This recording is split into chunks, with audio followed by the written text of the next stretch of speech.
My name is Sarah, and this is my human design body graph chart. I'm about to have a conversation with ChatGPT about human design, gene keys, and the Chinese I Ching. Can you tell me about human design and gene keys? Certainly, human design and gene keys are both systems that offer insights into personal growth and self-discovery, but they have different approaches and foundations. Human design. Human design is a system that combines principles from astrology, the I Ching, Kabbalah, and the chakra system. It was developed by Robert Alan Krakauer, in the late 20th century. It provides a detailed chart called a body graph based on your birth date, time, and place. This chart outlines your energy centers, personality traits, and life purpose. Human design offers guidance on how to make decisions and live in alignment with your unique design, emphasizing the concept of strategy and authority. Gene keys. Gene keys is a system developed by Richard Rudd based on the idea that our DNA contains a blueprint for personal transformation and evolution. It explores 64 gene keys, each associated with a specific life theme or archetype. These keys are derived from the I Ching and astrology. Gene keys focuses on understanding and transcending patterns or shadows in your life by shifting your perspective and embracing higher qualities associated with each gene key. The system encourages contemplation and meditation on the gene keys as a path to personal growth and self-realization. In summary, both human design and gene keys offer unique approaches to understanding oneself and one's life path. Human design relies on astrological and mystical elements to provide insights into decision-making and life purpose, while gene keys uses the metaphor of genetic coding to explore personal transformation and inner growth. Depending on your preferences and beliefs, you may find value in one or both of these systems as tools for self-discovery and personal development. Are the 64 gene keys and the 64 gates of human design the same idea? The 64 gene keys and the 64 gates in human design are related concepts, but they are not the same idea. They share some similarities, but have distinct origins, interpretations, and purposes. 64 gene keys. The 64 gene keys are a central component of the gene keys system developed by Richard Rudd. They are derived from the I Ching and represent archetypal life themes or aspects of human experience. Each gene key corresponds to a specific life theme and its associated shadow, gift, and siddhi, or highest expression.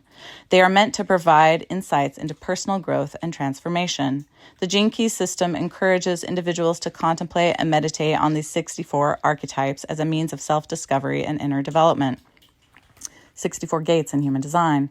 The 64 gates are part of the human design system, which combines elements from astrology, the I Ching, Kabbalah, and the chakra system. In human design, these gates are represented in the body graph, which is a graphical representation of an individual's unique design based on their birth date, time, and place.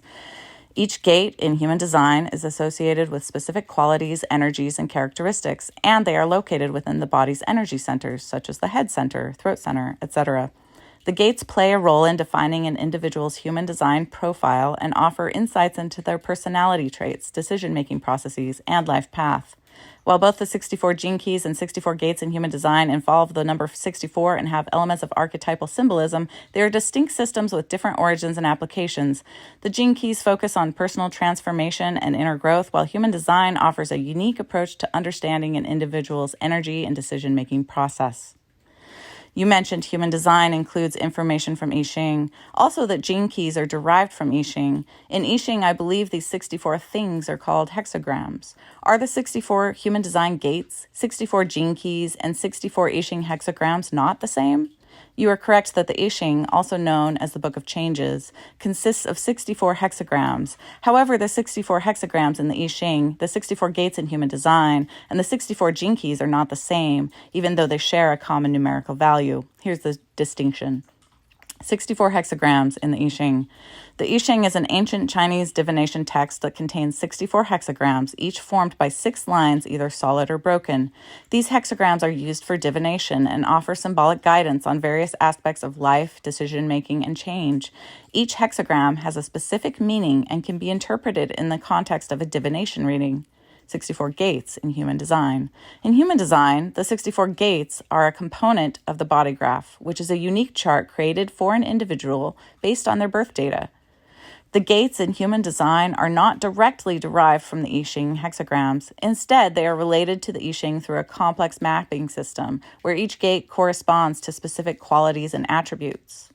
64 gene keys. The 64 gene keys, as part of the Gene Keys System by Richard Rudd, are inspired by the I Ching but have their own distinct interpretations and applications. Gene keys use the archetypal themes associated with each of the 64 gene keys to guide personal growth and self-realization. In summary, while all three systems involve the number 64 and have some connection to the I Ching, they are distinct and serve different purposes. The I Ching hexagrams are primarily used for divination and philosophical guidance. The 64 gates in human design are a part of a unique personality assessment system, and the 64 gene keys are an exploration of personal growth and transformation through archetypal themes. In human design, each gate has 6 lines. Are these not the same as the 6 lines of the I Ching hexagram? Yes, you are correct. In human design, each gate does indeed have 6 lines, and these lines are directly related to the 6 lines of the I Ching hexagram. The correspondence between the gates in human design and the lines of the I Ching hexagram is an essential aspect of the human design system. Here's how it works. Each gate in human design is associated with one of the 64 hexagrams from the I Ching. Each gate can manifest in one of 6 lines, represented as solid or broken lines, similar to the lines in the I Ching hexagrams. The specific line that a gate occupies in an individual's body graph is significant and influences the characteristics and qualities associated with that gate for that person. So in this sense, the 6 lines of the gates in human design are directly borrowed from the 6 lines of the I Ching hexagrams, and they are an integral part of the human design system's interpretation and analysis. I agree with your last answer, but it seems to conflict with your previous answers. Can you help me understand how it is that human design directly borrowed from the 6 lines of the I Ching hexagrams, but that the human design gates and I Ching hexagrams are not the same idea? I apologize for any confusion in my previous responses. To clarify, the human design system indeed draws inspiration from the I Ching, and the concept of the 6 lines and the gates within human design is directly borrowed from the 6 lines of the I Ching hexagrams. However, while there is this direct borrowing of the 6-line structure from the I Ching, the human design gates and the I Ching hexagrams are not the same idea because they serve different purposes within their respective systems. The I Ching hexagrams are primarily used for divination and philosophical guidance, offering insights into the various aspects of life and decision-making. In human design, the gates are part of a more comprehensive system that combines elements from astrology, the I Ching, Kabbalah, and the chakra system. The gates play a role in defining an individual's unique human design chart and are used to understand specific aspects of an individual's personality and decision-making process. So, while the 6-line structure is a shared element between the two systems, the overall context, interpretation, and purpose of the gates in human design and the I Ching hexagrams are different. I hope this clarification helps to resolve any confusion. How is offering insights into various aspects of life and decision-making different from being used to understand specific aspects of an individual's personality and decision-making process? You make a valid point, and I appreciate your patience in seeking clarity. The distinction between the two statements is subtle, but it lies in the broader context of the systems in which these elements are used. I Ching hexagrams. These hexagrams are used primarily for divination and philosophical guidance. When consulting the I Ching, individuals typically seek guidance on specific questions or situations in their life. The hexagrams in the I Ching offer a more general and philosophical perspective on various aspects of life and decision-making. They provide wisdom that can be applied broadly to a wide range of situations. Human design gates. The gates in human design are part of a comprehensive system that includes various components like centers, channels, profiles, authorities, and more. While they do contribute to understanding decision-making processes, they are embedded within a personalized chart called the body graph, which offers a more detailed and specific analysis of an individual's personality, energy, and life path. Human design goes beyond the philosophical and divinatory aspects of the I Ching by providing a highly personalized and intricate framework for self-discovery and decision-making based on an individual's unique design.